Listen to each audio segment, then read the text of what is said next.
So I tell people it takes you, if you can get past the third year in this business, you're going to make it, right? And you'll never ever get to that 100th phone call where you just say I can't make it work. And what I mean by the 100th phone call, I tell people, listen, you dial that phone 100 times, you talk to 100 people, you'll never get to that 100 people and then quit, right? It never happens.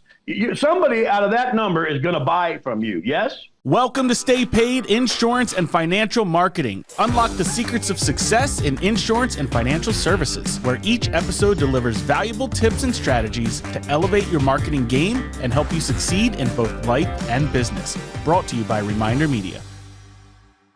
Welcome to Stay Paid Insurance and Financial Marketing. I'm Joshua Stike along with Luke Acree, and our guest today is Bill Thurman. Bill is a national speaker and author of the Babe Ruth Bucket series. Through his workshops and trainings, Bill addresses the special needs of tax-free retirement for post and pre-retirees. He also runs the Liam Group, a network of CPAs, attorneys, accountants, brokers, and insurance agents. Bill, welcome to Stay Paid. Thanks for being here. Hey, thanks for having me, fellas. Really, I'm so excited. I'm ready to go. Bill, man, we are excited to have you, man. You just told us an amazing joke before the podcast, so sorry to everybody for missing that. Maybe we'll have to tell it at the end. But I want to jump right in and hear a little bit about your story, because you have overcome a lot. You were sharing with us that you have this frontal lobe condition, which basically makes it so you have trouble remembering, I guess, short-term things, but yet you're an extremely successful entrepreneur. Can you share a little bit about your journey in entrepreneurship and how you deal with that and have overcome that adversity?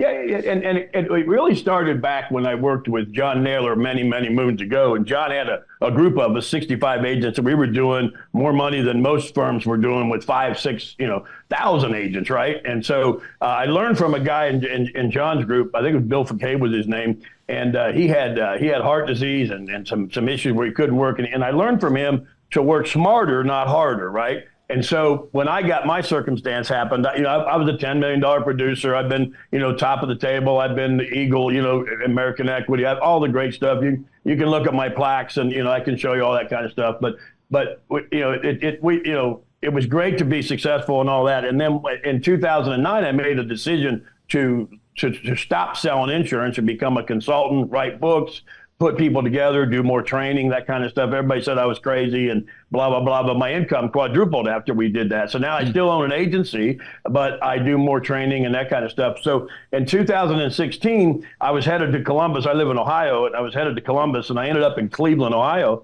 And my wife said, "Where the hell are you?" And I said, "I'm in Cleveland." And I said, "Why am I in Cleveland?" She said, "I don't know." I said, "Well, I don't either." So I went back to Columbus, and then a couple of days later, I'm doing my walk, just walking through the neighborhood, and I get stuck in this cul-de-sac, and I can't get out of it. And I've been walking in that cul-de-sac for a good hour and a half. And so finally, somebody comes out and says, "Sir, you got some kind of problem? What's wrong with you?" I said, "I don't have any problem. I just can't figure out how to get out of here." And so they showed me how to get out. So I knew then that something was wrong. And so I just thought it was just stress, because I worked a lot of hours and did a lot of things. And so I go in to see the doc, and the doc says to me, he says, "We did your test, did your brain scan. I want to show you these brain scans." And he shows me where my short-term memory's fried. He said, "Your short-term memory is just ridiculous, but your long-term memory is really good. It's like a young man." And then I looked at him, I said, "Should my wife be here for this?" So it's just me by myself getting this wonderful news. He goes, "Yeah, she should have been here for this." So they end up diagnosing me with early onset Alzheimer's at first. Wow. And then after that, I got a real good doctor, Dr. Remertry up in Columbus, Ohio, at Ohio State University. And he's moved it more to the frontal lobe dementia, kind of like what Bruce Willis has. Because there's times when you say stuff and it doesn't compute, or I listen to a song and I can't get it, you know what I mean? But I live with it, And my wife thinks I make it up sometimes, because when she tells me, like, take the trash out, I didn't get it. But I do use it to my advantage at some point. But so in 2016, I had to make another decision, and my decision, because I can only work 20 hours a week, and I do more. I used to be in the Army, so we always say we do more than you do at 9 o'clock in the morning, before 9 o'clock than you do all day. So I was used to it. So I had to transition into kind of what Bill Fakay did when he got sick. I had to learn, how can I still do what I need to do and not overdo it. And so when I work over 20 hours, my memory's a lot worse. I get a lot of anxiety, things like that. I won't remember any of this when we're finished. I'll remember bits and pieces. Now, weeks down the road, I'll remember a lot of it, but I won't remember it, on the short-term side. So that being said, I started writing books. I wrote the Babe Ruth Bucket series. It's a book of 4 series that I wrote. It comes with a seminar, and now I'm transitioning into what I do now, which is I train agents. I do motivational speaking. I do coaching. That kind of stuff. We have a Facebook page called the Babe Ruth Bucket System for agents, and what we do is we do what's not being done. I think you would probably agree. I know you guys with what you do with Reminder Media and all the great things you guys do. You meet a lot of agents. The thing that I keep finding out, and it doesn't matter if they're brand new or they're older, the training out there sucks. It's not properly being done. People don't know how to sell the IUL. They're just selling it for premium to get paid the 100% commission or 80%. They're hurting the industry, and eventually that's going to hurt them because AI or something will end up taking over anyway, and they're going to wish they would have done things a little different. So what I wanted to do was set up a group where we could train agents, we could educate them, we could help them with books and things like that. I also work with Mike Drigger's group, and they help us with doing books and showing agents how, because like this book here, all these it's 120 pages. But they're just business cards. Yes, they're not. It's kind of like your guys' magazine. I use that on side with this. I give them the book and they get the magazine. And so I told them, I said, listen, I said the book. I can go do the Amazon crap and be a bestseller. Like my latest book is called The Closer's Edge: A Simple Path to Mastering Sales. That's coming out. That comes with a module. Every one of my books come with training, seminars, and they come with modules so you learn how to use the book, right? And so what we found out is that a lot of these agents like that, and they like to have some sort of an end to get in. And the book's like a business card, like I said. So we teach them how to do that. So that they kind of stuff. just so I understand, they use your book, the Bucket System book, for their prospects? Absolutely. Okay. And here's where we've transitioned that. Now, the Babe Ruth Bucket it's called the Babe Ruth Bucket Myths and Truths, and then it can say anything you want. Like my first one is Myths and Truths about tax-free retirement. Okay. The second one is Myths and Truths about reverse mortgage and reverse purchase. Okay. The third one is Myths and Truths of estate planning failures, and the fourth one is how to avoid taxes. Right. So there's 4 books, covers 4 genres. Covers insurance guys is the first book, mortgage and real estate second book, third book's attorneys and estate planners, fourth book is CPAs and accountants. Covers it all, right? And so I started thinking, okay, that's a pretty good brand, the Babe Ruth Bucket, right? Yeah. Even though Babe's been gone for years, that's a pretty good brand. And so what me and Tom Hegder have been talking about is maybe we take this brand and we offer it to agents. So I got an agent I called up. He does special needs trust, okay? And he funds those. He's an insurance guy, and he funds those. I said, why don't we do a Babe Ruth Bucket, Myths and Truths on special needs funding? You see how it works? And so the next guy comes in, and let's say he wants to do something on, maybe he wants to do his book on how to use Roth conversions, or his book would be the Babe Ruth Bucket. Well, this might be a dumb question. Might be a dumb question. Why Babe Ruth? Like, why? What's the tie-in? There's a couple things and that's a great question. I use one of your guys' line. That's a great question. Yeah. But anyway, I get used to that. But anyway, the Babe Ruth, the reason why the Babe Ruth is so important is that Babe Ruth has done a lot of things that people are doing today. In infinite banking, he was able to have tax-free income. He took $50,000 and put it into what we would call a life insurance type of annuity today, right? Okay. And that $50,000 paid him $1,000 a month through a month. It was a month for him. And back then that would be $10,000 a month to today, maybe even more. But he got $1,000 a month during the Depression all the way through. When he died, his wife got $500 of that $1,000 until she died. They drew $250,000 off of that life annuity policy, tax-free, for just a meaningless $50,000 that he put in, right? He lost everything else. Now, the other tie I have with him is Harry Hillman, a second baseman for the Detroit Tigers. Back then, they had to work and play ball. He was an insurance agent. He's the one that talked Babe into it. Well, my connection there is I played AA ball for the Tigers. My other connection is Babe Ruth was an orphan. Well, so was my father. So I just felt when I studied Babe Ruth, and before I became, I wrote the book. I actually did the seminar back in 1999. I didn't write the book until 2015 when somebody said, hey, why don't you turn that seminar into a book, right? Because he embodies, basically, he embodies everything that you are trying to accomplish. Yeah, and we put his story in every book that we write, right?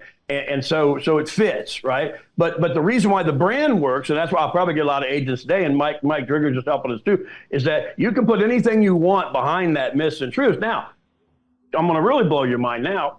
A couple years ago, 30 to be exact, that's not a couple, but a long time ago, I was second in New York Life, and I got to meet Zig Ziglar. I got 15 minutes with Zig Ziglar. Oh, that's awesome. Right? It was awesome. Well, I'm 20-some years old, so you know how much I blew that wide open. But anyway, I wish I was 40 or 50. But anyway, so I go see him. He's in the green room, and he says to me, he's telling me all these things. So what do you want to do? I said, I want to be bigger than you. And he says, he's real humble. He wasn't like, that ain't going to happen, kid. Here's your Coke. Let's do a picture of Mean Joe Green. I'll get the towel, whatever. But he didn't do that. And so he sat down with me. He writes all this stuff on a napkin, which to this day, if I'd have that napkin, I would have it in a frame. But I was young, silly, whatever. But I told him, I said, listen, I got a book, and this is, remember, 30 years ago, that's bigger than See You at the Top. He said, what's that? I said, it's the exception to the rule. There's plenty of explanation in life, but no excuses. Another brand. Now that brand works with like my closer's edge, right? That's part of the exception to the rule series. How do I become an exceptional closer? Well, you get the book, The Closer's Edge, Simple Path to Mastering Sales, right? So now I've got a second brand. So I was telling Tom and these other guys, I said, listen, if you don't want to do the Babe Ruth Bucket brand, why not do the exception to the rule brand, right? I mean, that's a great title. Am I wrong? Yeah, it's a great title, man. He said, that's a good idea, So 30 years later, I mean, I finally got into it, started. We're using it now. It's also my biography, and my biography is being written a little bit different than a normal biography. It's based on the people that I've met. Gotcha. like the first two stories in the book. I go in to get a hot dog. I'm 25 years old. It's 12 o'clock at night. I got my satchel. I'm hungry. I got to get gas. The hot dogs are all shriveled up, right? So I asked the guy, how long have the hot dogs been there? He said, 3 weeks. I said, Jesus Christ, I'm not going to eat those. So I leave and I drive off and I think to myself, he's probably going to still be there when I get back, right? So then 2 or 3 weeks later, I go get my mom a little butterfly necklace trinket. I got 5 kids under the age of 5. I can't afford nothing. So I get her a little trinket, and the lady in the front says, you want me to wrap that up for you? I said, yeah, go ahead. I'm 25. I'm impatient. It takes her an hour and a half to wrap the stupid gift. I'm mad as a hornet. She gives me the gift back, and it looked more expensive than the gift itself. And I looked at her and I had a tear coming down my face. I said, I will never remember your name, but I will never forget this story. And that's how the book starts. There's 2 types of people in this world, right? That's incredible, man. So I want to back up, right, in the sense of because you've this whole short-term memory loss and overcoming that. You have such positivity, and so I'm curious, how have you been able to just deal with such a blow like that and not let it just paralyze you? Why are you still working? Why are you still going like you're going with such positivity? Well, and to try not to get too emotional, I have a nephew who was born with Down syndrome. He lives with that every day. I see people all the time. My buddy got his legs blown off in Afghanistan, and he helps veterans, right? So I can't remember what happened today. I live with it, right? Is it going to get me eventually? Absolutely. Do I know at some point I won't be able to communicate? Absolutely. I know that's coming, right? But I don't wait for it to get here. I live for today. I don't know what tomorrow is going to bring, right? I live, every day is more important to me now than it ever was. Yeah. And I think that the only message I'm trying to send to people is that, listen, if I tell, like I have everything that I tell people to buy. I've got a $4 million IUL. I've got access to $2 million of it right now because I'm considered terminal. I've got annuities. I've got all the things I tell people they should have. I have, and now I'm living proof that you need it. You can use it. I don't need it right this second, but I know if I have to have it, it's going to be there. Yes. And so I tell agents, not only should you, listen maybe to my story, but you should have your own house in order, right? Well, how silly would it be if I got this disease and I didn't have my own crap in order? I was able to retire in 2016 at 50, right? Because I had all my ducks in a row, right? I know I work 20 hours, but the only reason why I work is because they want for me my mind to stay where it is. They want me to stay in my lane, right? So financial is my lane, right? And so that's where, and my doc said, listen, you're not going to wake up thinking you're the Easter Bunny. It's not going to happen that way. But when it does happen, you won't know when it did happen. But to answer your question, it's my nephew. I mean, he's 35 years old. He was supposed to be dead at 16. Wow. He's awesome, and I meet people every day that have probably a better story than I have, right? But to be positive every day, I'm probably the worst Christian in the world, but I believe in the Lord. I'm a believer more than I am a Christian, because I tell people that Christians. Wait, I thought that's what it meant to be a Christian, is realizing you are the worst person in the world, and that's why you need Jesus. They show up. Hey, I know where to find them too. They're at church on Sunday. Yeah, it's the best hospital in the world, my man. There you go, buddy. I hope that answers your question. Yeah, no, that's great. Yeah, it's great, because it is just so powerful to remember perspective. It's like it's all perspective. It's like seeing that it's like, yeah, you do have adversity, but there's probably somebody else worse off than you. And more importantly than going, oh, well, okay, now there's somebody worse off than me, I feel better. No, it's not that. It's, hey, you can sit there and wallow, or you can, continue to live, because no matter what, you're going to make the bed that you live in. And so it's like I always tell people, maybe you were dealt a harder hand. Okay. Play the cards that you were dealt. Because you were put here for a purpose. Everybody has a purpose. Everybody has a reason. So that's really, really powerful to know. Well, and that's what the subtitle of the book, right? Exception to rule. There's plenty of explanation in life, but no excuses. I could easily sit there and make excuses why I can't work. And I don't have to work. I can go play. I play golf when the season starts 4 days a week, and I don't miss, right? I get out there and play. I go do. I earn that right? But I still make time for my people, and I make sure we're doing the things that we knew for the agents, and we get them excited. But I'm telling agents all the time, if you're sitting in your office and you're shuffling your business cards, go home. Go play with your kids. Go out and play golf with a buddy. Go have lunch with somebody. But always be doing something that's going to be creating an opportunity for you, right? Call your dentist. Say, hey, you play golf? Let's go play around the golf. And people say, how do you get your dentist? How do you get your doctor? I've got my doctor, my cardiologist, my mechanic. Everybody that I do business with, I have as clients. Wow. And people say, how did you do that? I said, well, you got to go back to Henry Ford back in the 1900s when he bought the first $1 million life policy. He didn't buy it from his buddy that he played golf with. He bought it from somebody who asked him, and his buddy that he played golf with was an insurance guy. And he was furious. And Ford said, listen, if you'd have just asked me, I would have bought it from you. And so I tell people, and I have videos out on that and stuff. And when they come, our paid site is, I think it's $97 to become a member of our group. And my group, my team always goes, well, what are we offering? I said, me. They get me on retainer. What more could you ask for? And, we show them how to do groups, show them how to write books. I got a million other things you get. Yeah, it's the knowledge. I will tell you, the agents that call me will tell you the $97 retainer is awesome, because they get a 15-minute coaching call every month. They get our design team, like you mentioned earlier, the attorneys, accountants, CPAs. Yeah. All those people, they're not getting that with their FMO. And I'm not trying to be an FMO. You can write your business anywhere you want. If we help you, you pay a certain fee. And if we have to split business, we split business. We've got agents that can do that. But the key is that, and I see a lot of groups out there, Wealth Factory is another one. They charge $297 or something ridiculous. And all they do is they won't shut up about Roosevelt or not Rockefeller. I talk about Babe Ruth a lot, but there's other people out there that are doing infinite banking. Yes? There's truth to that, man. Why do you think it is, right? Because you have training, the IMO has training, the FMO has training, the other company you just named, I forget what their name is. They all have training. Like, why is it that there is such a need for training when you have all these IMOs that supposedly is their value prop? Like, why is it not working in the IMO space, the training that they're giving? What's your take on that? Well, there's two answers to that question. One of them is you got a lot of those multi-level marketing groups. Work part-time. You can work an hour a week if you want. Get your license. And then all they do is recruit.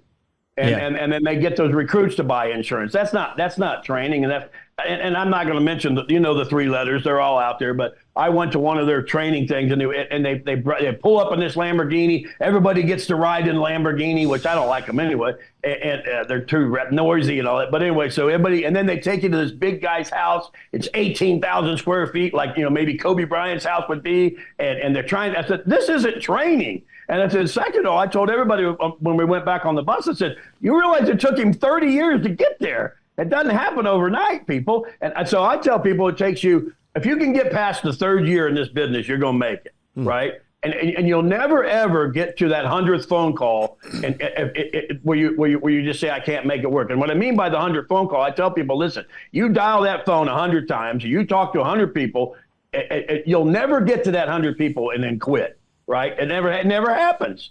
Somebody out of that number is going to buy from you, yes? Mm-hmm. And so what I try to do is I try to encourage agents.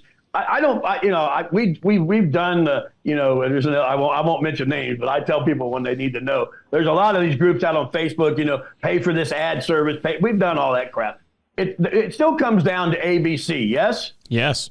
That's the number one selling thing. It'll never be out. No one will ever outdo it. It's kind of like Paul Bunyan and his axe and the guy with the chainsaw. Paul Bunyan still beat his axe, right? And I tell people, I say, listen. I say ABC. I don't mean about cussing. I apologize. My wife's gonna be like, I can't believe you.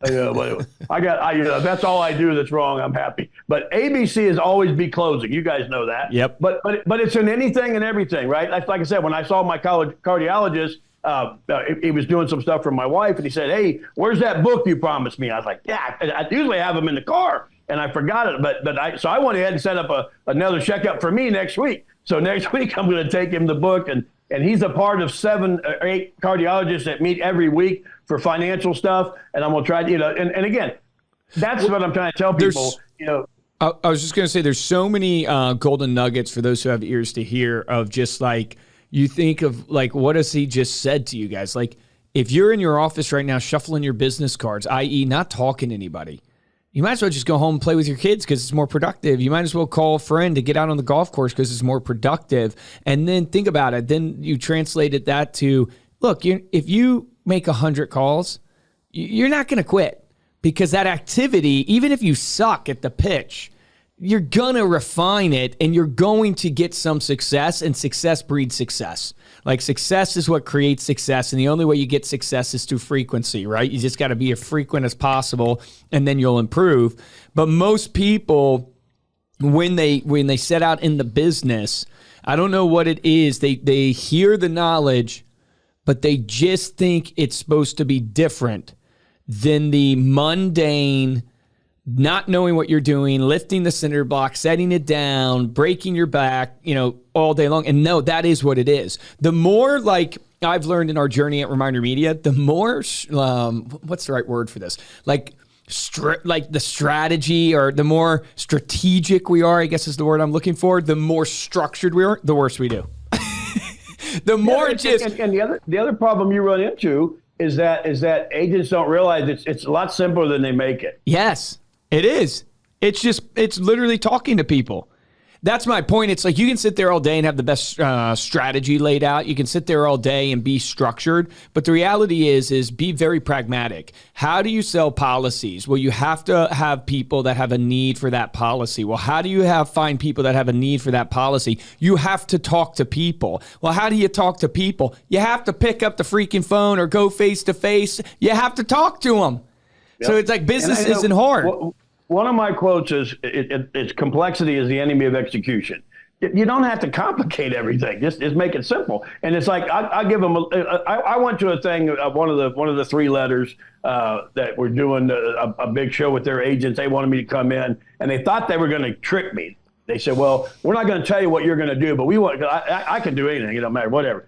Or even if I can't, I'll try. And so they put me on stage. There's 200 agents or so in the audience. And they said, we didn't tell Liam what his topic was going to be, but we're going to let you guys bombard him with objections. So I'm like, bring it on. I love objections. I live for objections, right? And so, but I told him, I said, and the number one, and I don't know if your viewers get this too, but the number one I got was when people say, I want to think about it, right?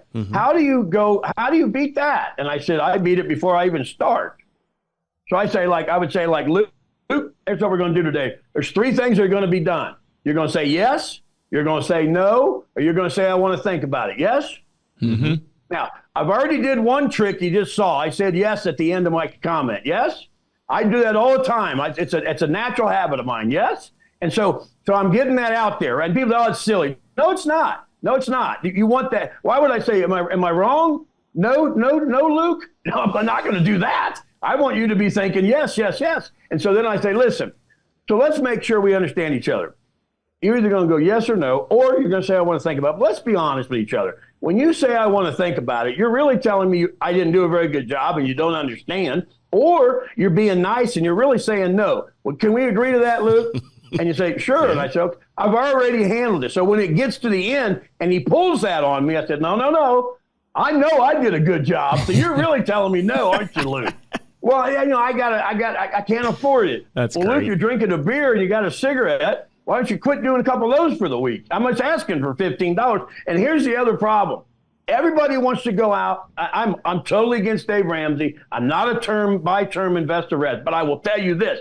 When I first started in the business, I sold a policy a day, 365. Now, granted, I didn't sell on Saturday and Sunday, but I made enough sales in the week to make the average work, right?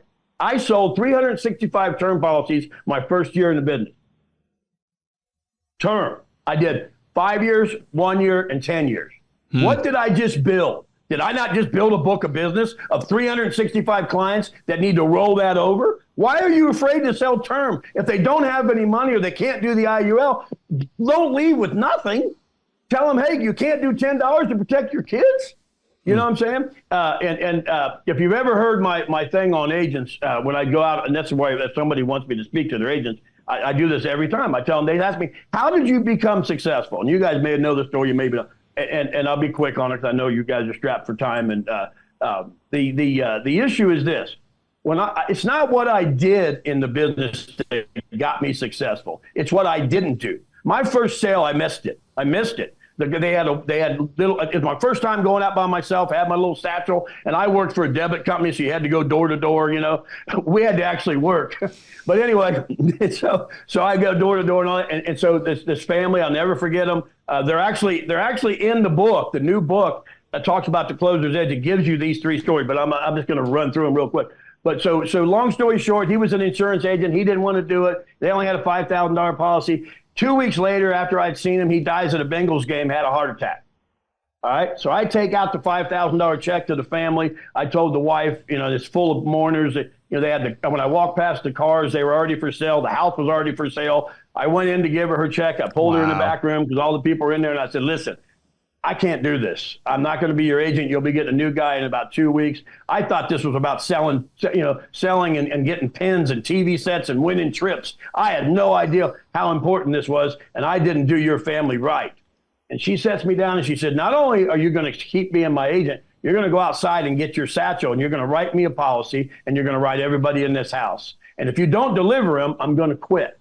I'm going to quit the policy and it's going to be on your shoulders. Wow. And she goes, you didn't do anything wrong. She goes, you were one of the best salesmen I've ever seen. She goes, it's Eugene's fault. He didn't want to do it and it cost us, right?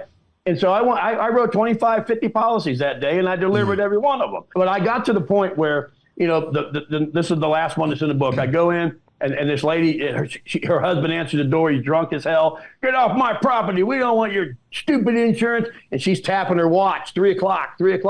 So I came back at 3 o'clock and he was at work. And I wrote a policy. Back then you didn't need to be there. So I wrote one on him, the kids, and well, 2 years later, I'm watching the news and his 3 little boys are running across the street to get ice cream. The little one didn't make it. So yeah, I do say things that maybe hurt people's feelings. But you know what? I took them a check to take care of their son. And when he came to that door, he hugged me hard as he could. And he said, I'm so sorry I treated you like I did, but I'm so glad you came back. That's what this business is about. It's not about trips and pins and TV sets. And it's not about how much commission I can make. And so it's what I didn't do that turned me into being one of the greatest agents that ever lived. That is crazy, man. Wow. What a story. And it really, there's this principle in sales that it's like, if you're selling because of the right way, right? Value-based. It is almost impossible to say something that will lose you the deal when you're speaking in that truth. Like, I mean, you literally, that was some pretty aggressive stuff you said. It's in the Closer's Edge, the book. It said, I got all kinds. I tell people, put your hand on the door and leave. I don't buy my car from the first place I go. I'll leave. I'll go down the road and get the same car for the price I want to spend. Wow, man. Dude, Bill, man, thank you so much for coming on and sharing that. Before we close out, though, let people know how they can connect with you or be part of your Facebook group, get involved with you any way they can. I was just going to have them send me money, but if you want me to have them figure out how to get a hold of me, they can catch me on a couple different emails. One is william@lciagencytraining.com. The other one is the Liam Group, THELIAM Group @gmail.com. And if they want to call me, I don't have an 800 number. I don't have an answering service. I answer my own phone calls. It's 937-672-1961. And they also, if they want to go to the Babe Ruth Bucket System, if they can't figure that out, they can get a hold of you because Andrew Saska knows how to get them to us. Yep. And that's another way and they get all that training. We do a lot of training for people that don't even pay the $97. So it's not that you can't get something. It's just if you want me, then that's going to be the case. Yeah, and you got over 7,000 agents in that group. Yeah, we're almost at 8. We keep growing, and like I said, I think it's because people realize, and to me, I've even been told, bring the price down. I'm like, why? $100? Are you kidding me? Yeah, if you can't afford that, then you probably shouldn't be in the business. And Or maybe you need my training. Yeah. There you go. Thanks again, Bill. Thank you all so much for listening. We're going to include all of those links that were mentioned in the show notes of this episode on whatever player you're listening to, or you can get those all in one spot over at staypaidpodcast.com. If you enjoyed this episode and want to show your support, head on over to Apple Podcasts, drop us a 5-star review along with a comment. We'll read it here on the show, and the best way to support the show is simply share this episode with someone that you know. If you want to get hold of me or Luke, you can email us at podcast@remindermedia.com. And of course, you can follow us on social media. We are at Stay Paid Podcast. For this episode of Stay Paid, I'm Joshua Stike. Guys, I'm Luke Akery. Bill, thank you so much for coming on. My action item for everybody listening to this, because we want you to take action, is I really love so many powerful things to remind you of today. But the one that I really loved is just, hey, if you find yourself sitting at your office today, if you find yourself sitting at the desk today and you're twiddling your thumbs, meaning like you're just doing something operational, you're not really talking to people, you know and I know this is a relationship-based business. This is a contact sport. The more contacts you make, the more money you make. And so you're better off just going home and spending time with your family, going and enjoying something as a hobby, because you're not going to make money doing that. So I want to challenge you today. What's the action item? Make that 100 calls. Make that 100 contacts. When you find yourself twiddling your thumbs, stand up, shake it off, sit back down, and start making contacts with people. That will change your whole business. Remember, the difference between top producers and mediocre producers in every industry is top producers take action. Take action on that today.